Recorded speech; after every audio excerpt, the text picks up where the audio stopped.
السلام علیکم ورحمۃ اللہ وبرکاتہ۔ آئیے حضرات پہلے پارے کی تفصیل کے بارے میں جاننے کی کوشش کرتے ہیں۔ اس پارے میں دو صورت ہے، پہلا سورہ فاتحہ، دوسرا سورہ بقرہ۔ سورہ فاتحہ یعنی کہ سورہ فاتحہ سب سے پہلے مکمل طور پر نازل ہونے والی صورت ہے۔ اس سے پہلے کوئی بھی سورہ بھی پوری نازل نہیں ہوئی تھی۔ در منصور کی روایت میں ہے کہ رسول اللہ صلی اللہ علیہ وسلم نے فرمایا، 4 چیزیں اس خزانے سے لے اتاری گئی جو اللہ کے عرش کے نیچے ہے۔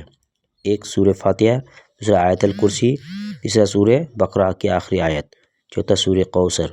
سورہ فاتحہ میں 3 بات یہ ہے، اللہ تعالیٰ کی 4 صفات، رب، رحمان، رحیم، مالک۔ عبادت کرنے اور مدد مانگنے لائق ذات صرف اللہ ہے۔ سیدھے راستے پر چلنے کی دعا جن پر انعام ہوا، اور غلط راستے سے بچنے کی دعا جن پر مغضوب ہوئے یعنی یہود و نصارہ۔ دوسرا ہے سورہ بقرہ یعنی گائے، اس کی آیت 67 سے 73 میں ہے۔ ایک بکرا یعنی گائے کے واقعے کا ذکر ہوا ہے جسے ذبح کرنے کا حکم بنی اسرائیل کو دیا گیا تھا، اور پھر کافرین یعنی انکار کرنے والے کے بارے میں کہا گیا ہے کہ ان کے دل اور کانوں پر مہر لگا دی گئی ہے اور ان کی آنکھوں پر پردہ ڈال دی گئی ہے۔ اعجاز القرآن، جن سورہ میں قرآن کی عظمت کا ذکر ہوا ہے کہ تم لوگ اللہ کے جیسا کلام بنانے سے عاجز ہو۔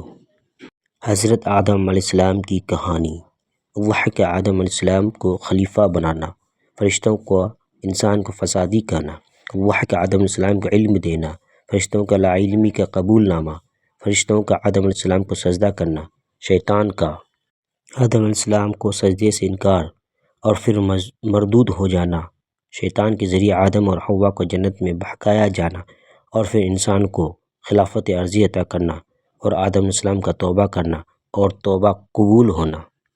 بنی اسرائیل کے بارے میں، بنی اسرائیل یہودی کو کہا جاتا ہے۔ اسرائیل حضرت یعقوب علیہ السلام کا لقب یعنی انہی کے ایک بیٹے کا نام یہود تھا جس کی نسبت سے یہودی کہا جاتا ہے۔ اللہ نے ان کو بہت سی نعمتوں سے نوازا، جیسے ایمان کی نعمت، من و سلوہ کی نعمت، فرعون سے نجات دلائی، ان کے 12 قبیلوں کے لیے پتھر سے 12 چشمے جاری کرنے کی نعمت وغیرہ۔ حضرت ابراہیم علیہ السلام کی کہانی، حضرت ابراہیم علیہ السلام نے اپنے بیٹے اسماعیل علیہ السلام کے ساتھ مل کر خانہ کعبہ کی تعمیر کی اور پھر اسے اللہ سے قبول کروایا اور توبہ استغفار کی۔ آمین ثم آمین۔ ایک پارے کا پورا خلاصہ آپ سب کے سامنے پیش کیا گیا۔